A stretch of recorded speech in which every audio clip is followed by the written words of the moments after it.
하늘 복 많이 받으십시오. 우리 앞에 뒤에 한번 하늘 복이 넘치기를 원합니다.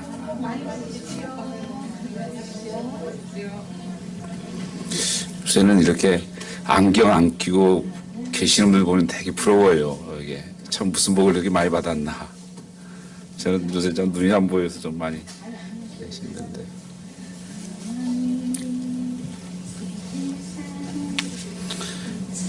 인생을 살아가는데 살면서 사도 바울은 그렇게 고백을 합니다.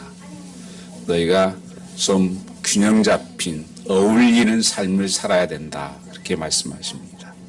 이 신앙생활은 균형이 있는, 밸런스 있는 그런 어울리는 삶을 살라는 것입니다. 어울린다는 것은 우리가 위에 옷을 자켓 입으면 바지를 어울리게 이렇게 맞춰서 입잖아요. 그렇듯이 우리의 삶이 하나님의 자녀면 자녀에 맞는 그 어울리는 삶을 살라고 성경은 말씀합니다. 그것이 중요하다고 하는 것입니다. 왜냐하면 모든 것은 균형입니다. 이 비행기도 날개가 2개가 있어야 제대로 날 수가 있고, 새도 이 2 날개가 있어야 잘 한쪽으로 치우치지 않고 잘 나를 수가 있는 것처럼 신앙생활도 이 균형을 굉장히 중요하게 여깁니다. 그래서 성경에서는 이 거룩과 사랑을 말씀하죠. 거룩과 사랑. 이 십자가는 거룩과 사랑을 말씀하고 있는 것입니다.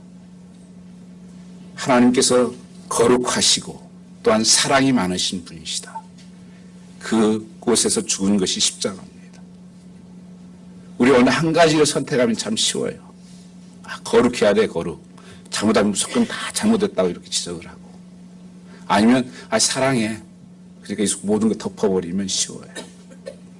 근데 이 2 가지가 같이 만나야 되고 이 균형이 잡힌 삶이 돼야 됩니다. 그래서 사도 바울이 이것이 어울리는 삶입니다. 그래서 성경에서는 또한 성령의 열매와 은사를 말씀하고 있습니다.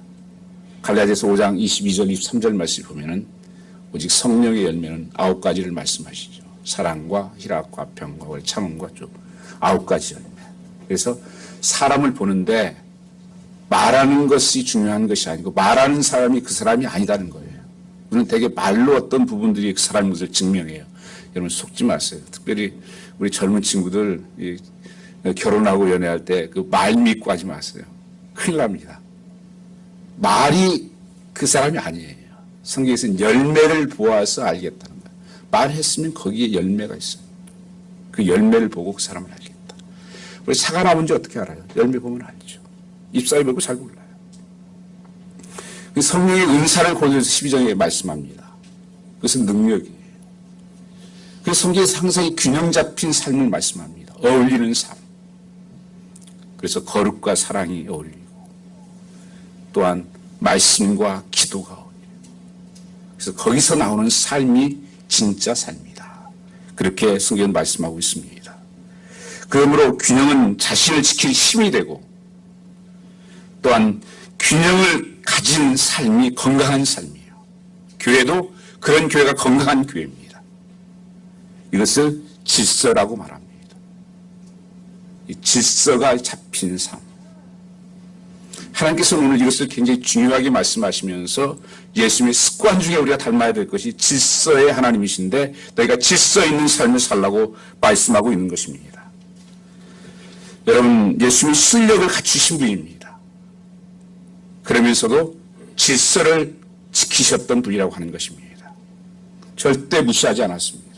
오늘 본문 고린도전서 14장 40절 말씀 보면 사도 바울은 우리에게 모든 것을 품위 있게 하고 질서 있게 하라고 말씀하고 있습니다.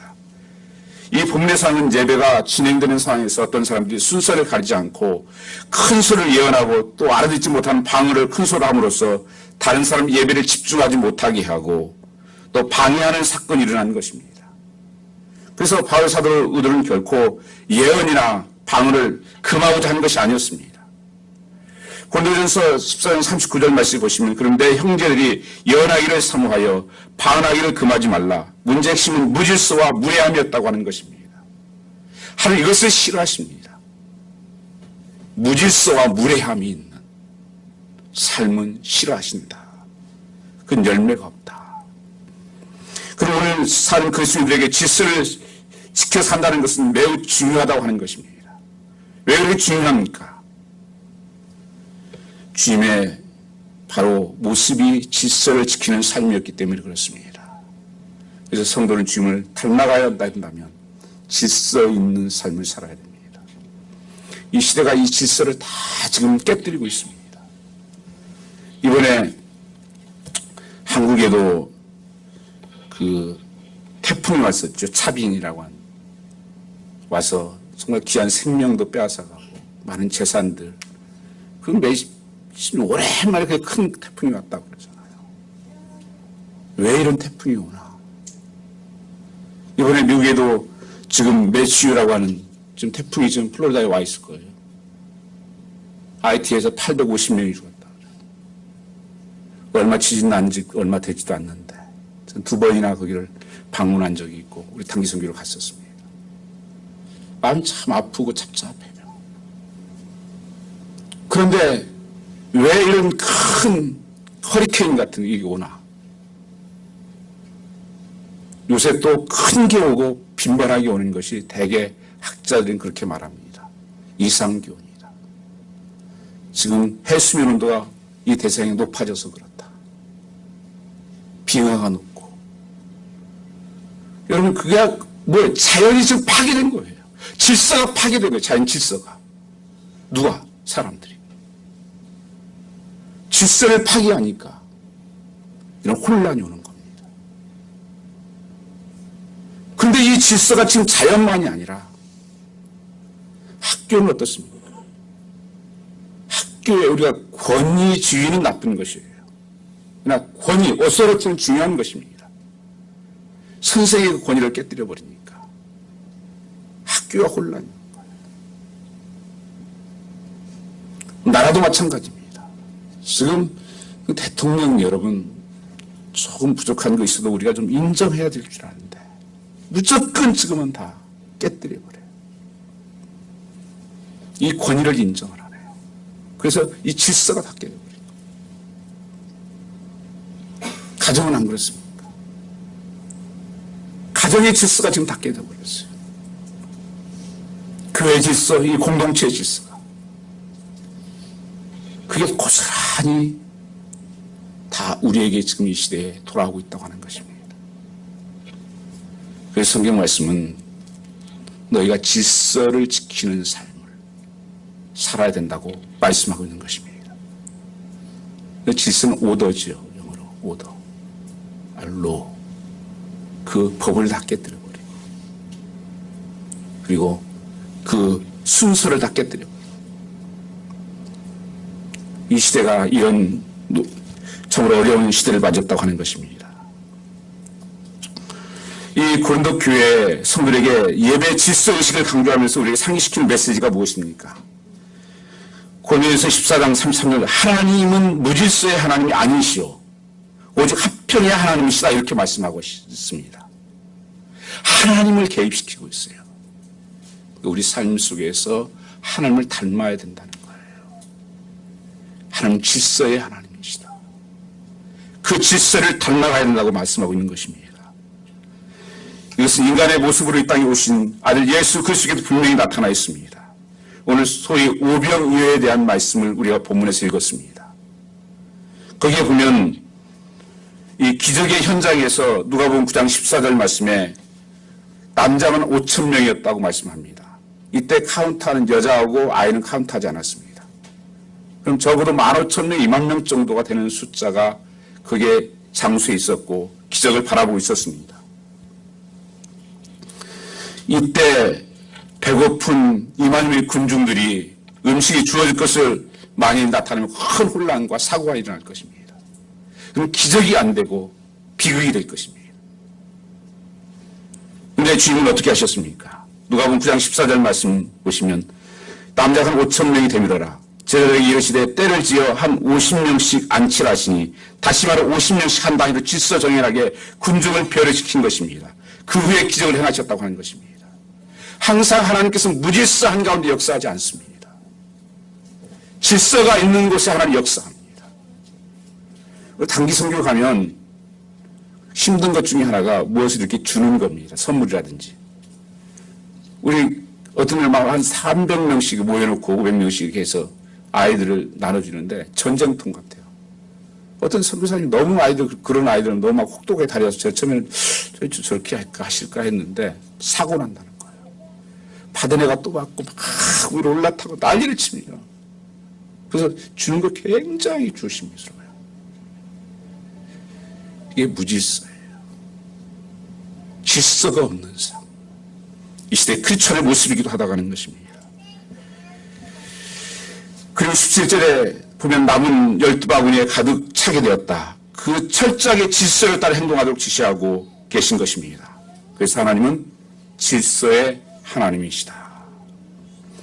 그럼 우리가 살아가면서 이 질서를 존중해야 됩니다. 그것이 하나님을 모방하고 닮아가는 삶이라고 하는 것입니다. 마귀라는 단어를 헬라어에서는 디아볼로스라는 단어를 씁니다. 디아라고 하는 것은 사이라는 뜻이에요. 볼로스라는 것은 던진다는 뜻입니다. 이 사이를 낸다는 거예요. 이 두 단의 합성인데 사이에 끼어들어서 깽판을 친다는 뜻입니다. 마귀의 이미지가 뭐냐면 서 있는데 순서를 기르지 않고 쇠치기를 해서 끼어들어가는 거예요. 그래서 그 질서를 무너뜨리게 합니다. 깽판 놓는 게 이게 사단의 짓이에요. 우리말에서는 참소자라고 번역되어 있습니다. 본래가 질서의 파괴자라는 뜻이에요. 그럼 우리가 질서를 깨뜨릴 때 우리는 마귀를 따르는 마귀 짓을 하고 있다는 사실을 기억해야 됩니다. 줄 서지 않고 끼어들 때, 남의 부부에 끼어들어 부부관계를 파괴할 때 마귀 짓을 하고 있는 것입니다. 다 음란한 일들, 이런 일들 아닙니까? 간통한다는 게. 이 마귀 짓이에요. 질서를 다 깨뜨리는 것입니다. 우리는 하나님을 닮아가는 사람. 가장 것이 축복이에요. 예수 믿는 삶에 하나님 가장 원하시는 것이 뭐냐? 갈수록 주님을 닮아가게 만드는 거예요. 여러분 예수 믿으면 예수님의 그 인격이 있어요. 신앙생활하면서 정말 무례한 사람들이 요새 너무 많아요. 무질서한 사람들이. 이 질서의 하나님이십니다. 한번 여러분 나는 정말 마귀의 사람은 아닌지 하나님의 사람이신지 우리 인생을 이 질서는 우리 인생을 아름답게 만드는 것입니다. 질서가 무엇입니까? 있어야 할 자리에 모든 사람들이 제자리에 있는 것을 말하는 것입니다. 자기 자리에 지키고 있는 구실을 다할 때 질서 있는 삶을 사는 것입니다. 우리가 살고 있는 이 시대의 문제는 질서가 파괴되고 있는 것입니다. 자연들이 파괴될 뿐 아니라 가정의 윤리가 파괴되고 있습니다. 아버지의 역할이 없어요. 어머니의 자리가 없습니다. 아들의 자리가 없어요. 딸의 자리가 없어요. 하나님께서는 가정에도 질서를 세웠습니다. 요새 보면 가정에서 남편들을 무시하는 경우가 상당히 많이 있어요. 이건 성경에서 안 되는 거예요. 분명히 하나님께서 리더로 세웠습니다. 부족해도 리더예요. 무조건 따라 살라는 말씀은 아닙니다. 그러나 그 자존심을 깨뜨려서는 안 됩니다. 쉽게 저는 특별히 어머니들이 아들 자녀들하고 남편 욕을 하는 걸 봤어요. 절대 안 되는 거예요. 하나님 주신 권위를 깨뜨리고 질서를 깨뜨리는 겁니다. 마찬가지예요. 또 어머니를 뭐 욕한다든지 이 질서를 깨뜨리는 것입니다. 남편들이 힘을 잃었을 때 부인들은 남편에게 힘을 불어넣으시고 자존심을 꺾지 말아야 하는 것입니다. 어려울 때 더욱 자존심을 살려줘야 하는 것입니다. 밖에서 실패하고 돌아와도 가정에서는 힘을 잃지 않도록 자존심을 세워주는 것입니다. 아내들도 참 힘들어요. 이민 삶이. 일하고 자녀 교육하고 먹이고 뭐하고 얼마나 힘들지 몰라요. 정말 사랑으로. 그게 질서라고 성경에 있어. 어떻게 말씀하셔요? 내 몸을 사랑하는 것처럼, 주님 몸을 사랑하는 것처럼, 내가 주님을 위해 십자가에 주신 것처럼 너희도 그렇게 사랑하라. 순종하라. 내 아이들은 부모를 공경하고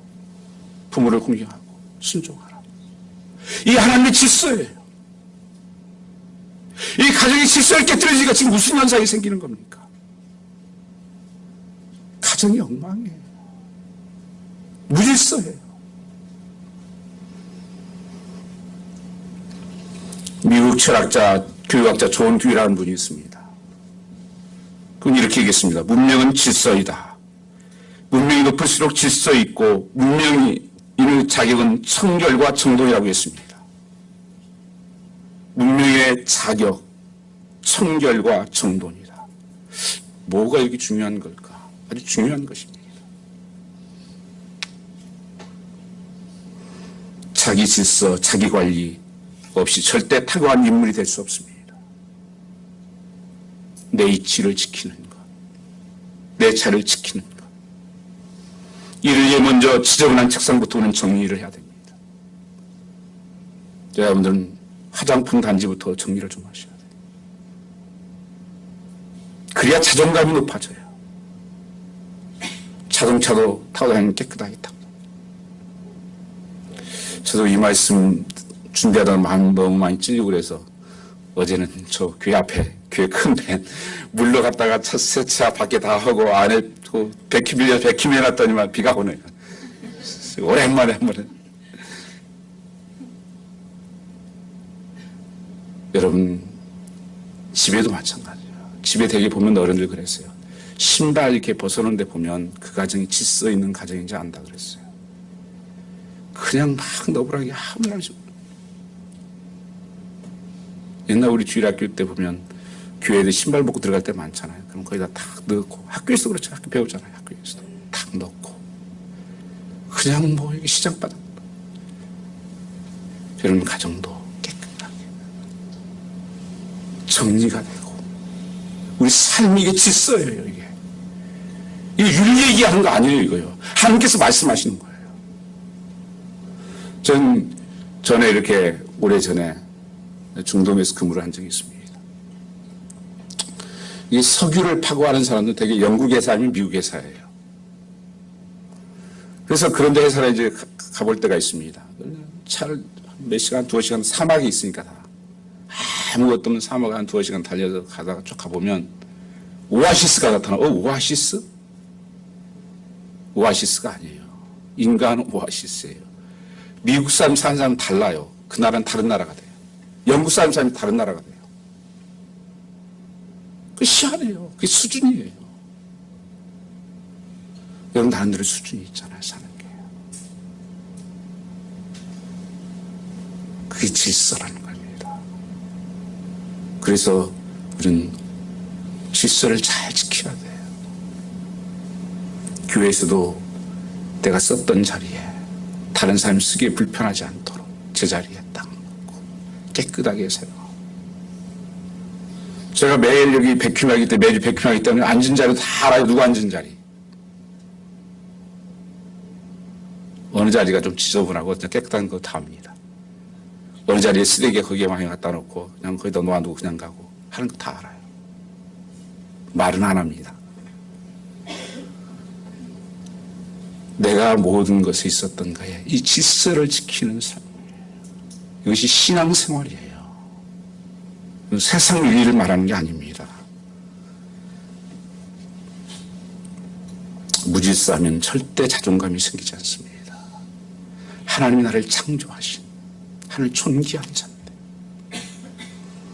창조된 일에 머리를 쓰십시오. 돈을 소비함에 있어서 예산을 세워 사용하듯이 시간을 쓰는 데 있어서 예산을 세우셔야 됩니다. 낭비하면 안 돼요. 하나님 주신 시간들, 건강들, 물질들 분명히 하나님께 선물로 주셨다고 말씀합니다.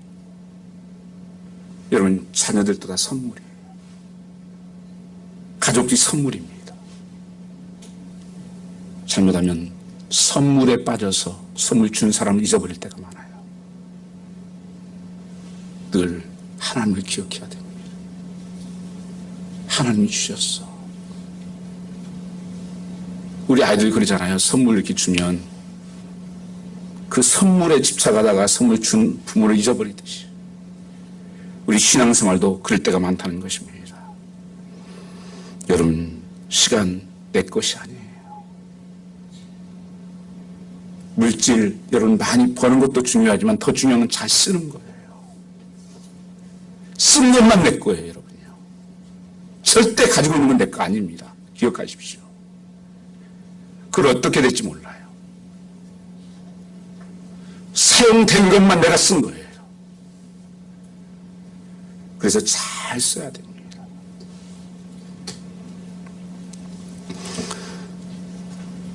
옛날에 제 목사님이 늘 그렇게 가르쳤던 적이 있습니다. 늘 10의 3조를 하고 살아라. 하나님께 11조를 드리고 또 하나는 부모님께 11조를 드리고 하나는 자녀 교육과 미래를 위해서 11조를 남겨두고 그리고 그 항상 70만 가지고 살으라고 어렸을 때부터 그렇게 하라고 늘 가르쳤었습니다. 저는 중요한 원리라고 생각합니다. 마음대로 내가 무질서하게 손 가는 대로 그렇게 쓰시면 안 돼. 고린도 교인들에게 예배 질서를 지키라고 가르치는 이유가 어디 있습니까? 그것이 예배를 아름답게 하기 때문에 그렇습니다. 질서를 지키는 삶이 아름다운 삶이에요. 항상 질서가 그대로 있는 것이 아름다운 것입니다. 왜 자연이 아름답습니까? 왜 자연이 가면 쉼이 있어요? 질서가 있기 때문에 그래요.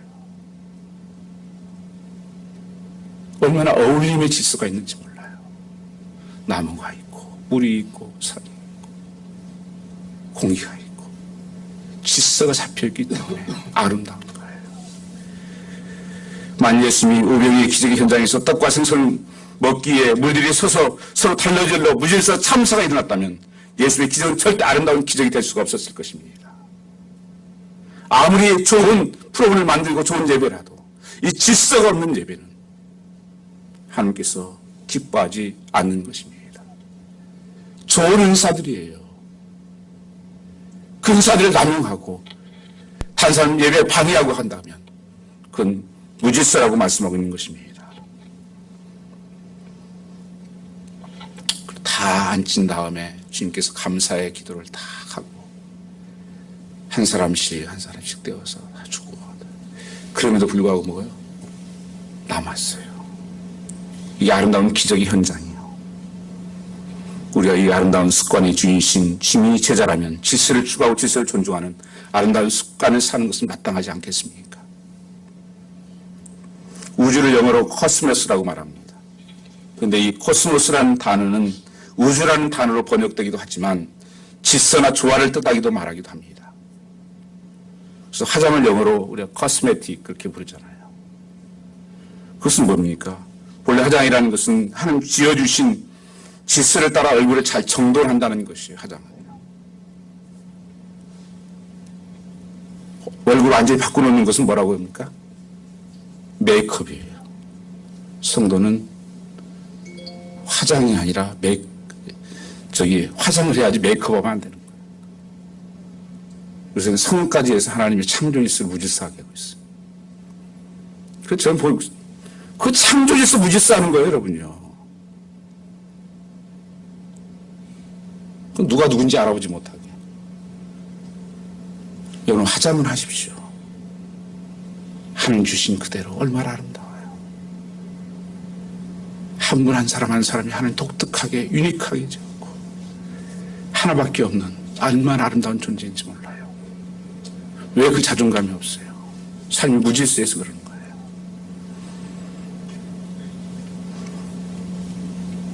만일 이 우주가 질서를 파괴한다면 큰일이 생깁니다.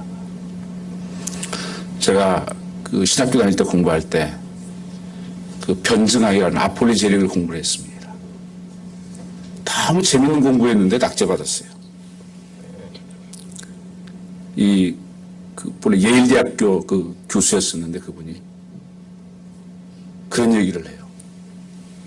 이게 진화론에 대해서 이제 반대를 하고 그 몽화기한 그게 변증하는 거예요.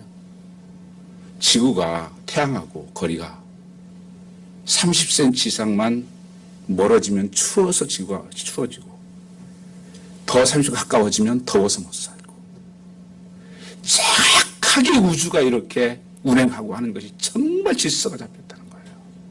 그리고 지구가 사람 살기에 가장 적당하게 만들어졌고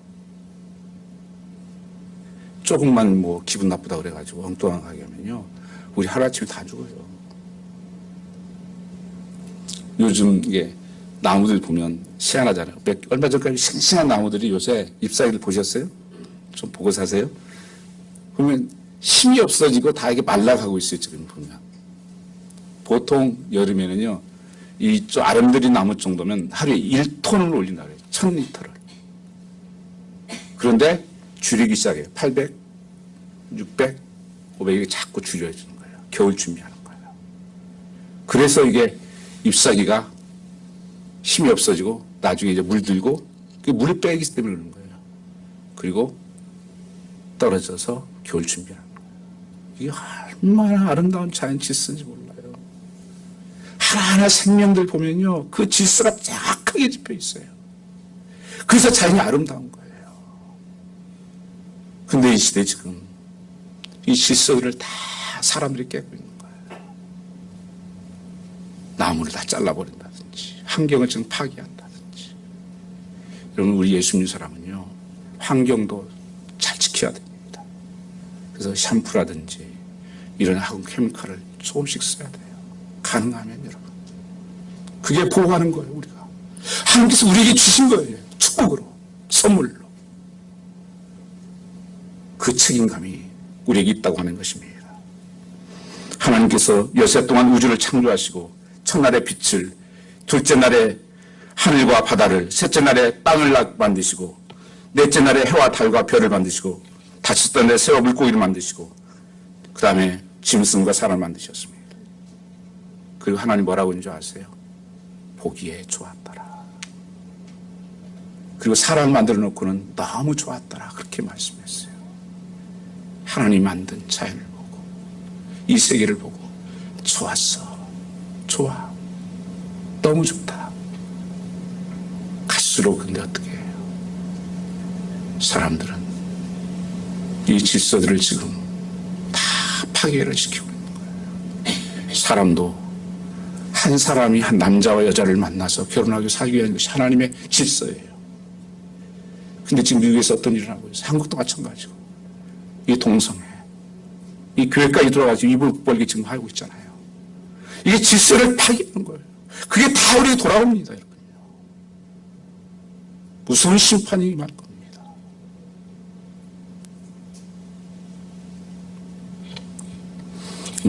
질서를 따라 살아야 되는. 질서를 따라 산다는 게 뭐예요? 말씀 따라 사는 거예요. 성경에 다 그것을 말씀하고 있어요. 가정을 어떻게 해야 되고,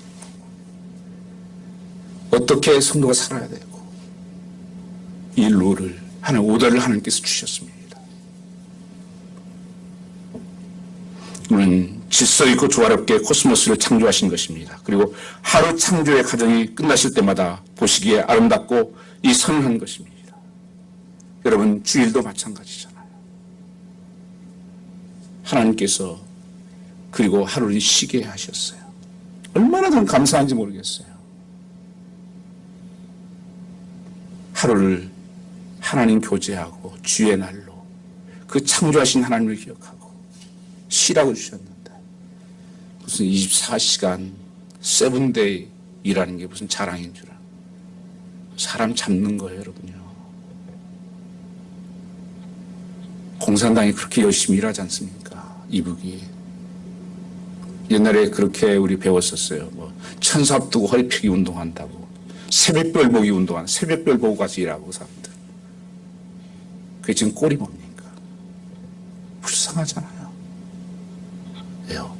상주 질서를 깨뜨려가지고 찻살기 같지만 그렇게 되지 않아요. 지금 미국도 마찬가지예요. 미국도 다 주의를 지켰던 거예요. 토요일 날은 시기하고 주일은 예배하고 이걸 지금 다 깨뜨리고 있는 거예요. 그래서 성도들도 주일 개념이 없습니다. 이거 주일 한번 예배 한번 드리고 내 시간 내 마음대로 아니요. 그날은 주님께서 우리에게 안식으로 주신 날이에요. 여러분 쉴 줄 알아야 됩니다. 쉬세요. 성도들과 교제하고 신방하고 또 가족과 함께 예배하고 이 시대의 특성을 포스트 모던 시대라고 말합니다. 이 시대는 파괴의 해체입니다. 그러나 성경은 우리에게 이 시대를 본받지 말라고 말씀하고 있습니다. 무질서와 반항에는 사탄의 강경한 충동이 있음을 잊지 말아야 합니다. 권위를 조롱하고 정하는 것을 라이프 스타일에 대해서는 안 된다고 하는 것입니다. 요즘 인터넷 문화가 확산되면서 악플, 리플 이런 것을 많이 달고 있죠. 권위에 도전하고 이웃을 조롱하는 것을 즐겨서는 안 됩니다. 그랬을 때에도 품위와 아름다움을 잊지 말아야 합니다. 말과 글에서 그리스도의 향기가 있어야 되지 않겠습니까? 예수 믿는 사람은 다른 사람들이에요. 다시 바울은 충고를 하시고 있습니다. 모든 것을 품위 있게 하고 질서 있게 하라. 예수 믿는 사람은 품위가 좀 있어야죠. 목사는 목사다운 품위가 있어야 되고 장로는 장로다운 그 품위가 있고 집사는 집사다운 성도는 성도다운 그게 직분이죠.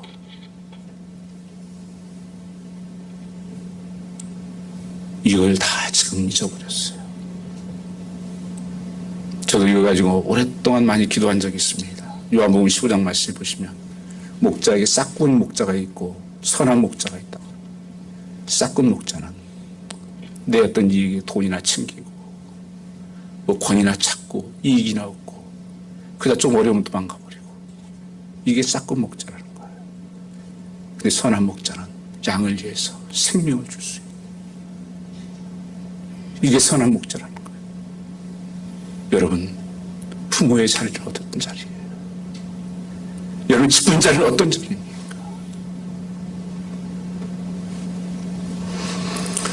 이 질서는 이웃을 배려하는 사랑의 나눔인 것입니다. 왜 질서를 지켜 사는 것이 그렇게 중요한가? 그것이 이웃을 사랑하고 실천하기 때문에 그렇습니다. 이웃을 사랑한다고 하는 것은 이웃의 유익을 구한다는 말입니다. 우리가 왜 질서를 깨뜨리고 싶은 충동을 느끼는 것입니까? 여러 가지 원인이 있겠지만 결국 무질서 밑바닥에는 우리의 이기심이 도사리고 있다고 하는 것입니다. 그래서 바울은 유명한 고린도전서 13장에서 사랑은 자기 유익을 굳지 않고 그렇게 말씀했습니다.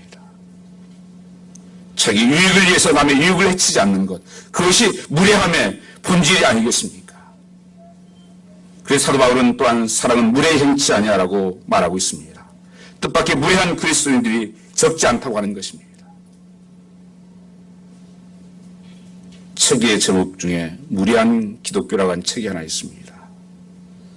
그 무례는 무질서이다. 히라보로 무례, 아스모케네오인데 모양이 없는, 매력이 없는 그런 삶이다. 매력이 없는 삶.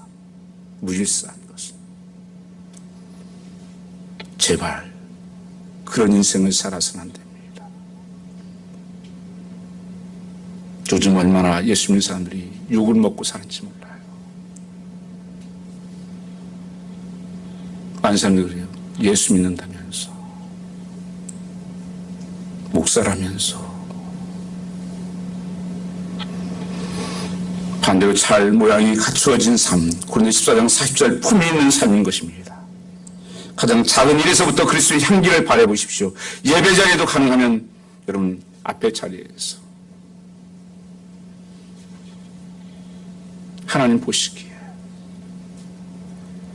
여러분 예배에 습관적으로 늦는 분들은 잘 생각하셔야 됩니다. 여러분 학교에서도 습관적으로 듣는 학생을 좋은 학생이라고 누가 봅니까? 직장에서도 계속 상습적으로 듣는 사람들을 좋은 직원이라고 봅니까? 옛날 제가 직장 다닐 때는 회사 부장이 딱 앞에 10분 전에 와서 기다리고 있어요. 정문에서. 좀 늦으면 뛰어가지고 뛰니라 뻘뻘 흘리면서 들어가서 수업식을 그거 안 지키려고. 하나님 앞에 예배드리는 질서가. 그것이 습관적으로 막 어쩌다 우리가 어려울 때 있을 수 있죠. 그러나 그것이 나의 습관화되는 거예요. 체질화돼요. 그건 하나님 절대 기뻐하지 않는 거예요. 그 예배를 하나님 기뻐하지 않습니다. 저도 시작 전에 10분 전에 와서 조용히 하나님 앞에 오늘 하나님 예배를 받아달라고 기도할 뿐 아니라 주보에 있는 분, 기도하는 분, 말씀 분, 하신 분, 또 말씀 나온 것들 보고 성가대를 찬양대를 기도하고 또 아직도 믿음이 약한 성도들이 있으면 그들을 위해서 기도하고 준비하고 하나님 앞에 하나님 바라보는 예배를 하나님께서 축복하시는 것입니다. 하나님은 무질서의 하나님이 아니시오. 오직 화평의 하나님이시다. 질서가 없으면 화평이 깨진다는 뜻입니다. 질서가 없는 데는 화평이 없어요. 무질서한 곳은 화평이 없습니다. 우리가 질서 있게 하면 언어 생활도 질서 있게 하고 교회 생활도 질서 있게 하는 것입니다. 신앙 생활도 질서 있게 하면 하나님 기뻐하십니다. 예절을 지켜야 됩니다. 본래 하나님의 아들답고 딸답게 사십시오 하는 것이 예절을 지키라는 뜻이에요. 여러분 신사의 나라가 어디입니까? 영국 아닙니까? 영국이 본래 해적들이에요. 그거 아시잖아요. 해적들. 해적이 신사의 나라가 됐어요. 예수 믿고 그렇게 된 거예요. 1852년 2월 26일 날 아프리카 남단을 지나가던 영국 군함 한 척이 있었습니다. 아프리카에서 영국 군인과 그 가족들을 싣고 영국으로 돌아가던 배였습니다. 암초를 만나서 침몰을 하기 시작했습니다. 근데 구명보트가 절반도 안 돼요. 그래서 아수라장이 된 거예요, 거기서. 그때 함장이 딱 서서 명령을 합니다. 우왕좌하는 이들에게 명령을 내렸습니다. 군인 여러분, 우리들의 가족들은 지금까지 우리를 위해 희생하여 왔습니다. 이제는 우리가 그들을 섬길 때입니다. 그들을 먼저 태우도록 도우십시오. 노인들, 어린이, 여성들, 자녀인들을 먼저 태우도록 하십시오. 대영적인 아들답게 행동하십시오. 이래서 가족들을 먼저 구명보트에 다 태운 다음 그들은 멀어져가는 배를 바라보면서 파설해가는 배에 가라앉는 배 위에서 질서 정연의 길바 영국 국가를 부르면서 배가 시야에서 사라질 때까지 경례를 타고 그대로 가라앉고 있습니다. 다 보이지 않을 때 함장이 다시 한번 명령을 내립니다. 배에 있는 모든 것을 다 바다에 집어던져라. 그리고 뜨는 것이 있으면 거기에 붙잡고 그걸 내려라. 그리고 나머지는 끝까지 하면서 가라앉는. 이게 미국이, 영국이 신사의 나라예요. 그게 예의의 나라예요. 그게 기독교 정신이었어요. 요새는 뭐 한국에도 무슨 배 사고 나서 난리잖아요. 이런 무례한 사람들 때문에 그런 거죠. 질서를 안 지키는 사람들 때문에. 이것이 질서의식이고 이웃사랑이고 십자군인의 기상이요 왕자답과 딸 같은 바로 모습이라고 하는 것입니다. 우리는 영적인 질서를 지키기 위해서 내 힘으로 안 됩니다. 기도하라고 말씀하고 있습니다. 크리에이티브를 추구하기 위해서는 쿠레이터를 만나야 합니다. 기도 없이 결국 창조성이 나올 수 없다는 것입니다. 적당히 직장생활 하려고 하지 마십시오. 직장 가급의 창조적 성과를 창출하기 위해서는 기도해야 됩니다. 죄가 무엇입니까? 죄로 한마디로 말한다면 창조 질서를 깨뜨린 거예요. 하나님 섬겨야 될 그도 우상들을 섬기고 섬기지 말아야 할 것을 섬기고 사랑하지 않아야 할 것을 사랑하고, 이게 죄라고 하는 것입니다.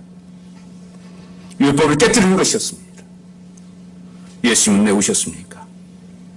그 무질서한 지옥으로 갈 수 없는 백성들을 주님께서 질서를 세우기 위해서 회복하기 위해서 오신 것입니다. 그것이 바로 구원이에요. 이제부터 하나님의 법의 질서를 지켜 사는 것을 보고자 하신 입니다. 지금까지 우리가 생각 없이 무질서하게 방황하는 삶을 살았다면 혹시 구원받지 못한 때문은 아닌지 생각해 봐야 됩니다. 먼저 내 무질서한 삶을 위해 십자가에 죽으시고 부활하신 예수님의 구주와 주님으로 컴복해야 되는 것입니다.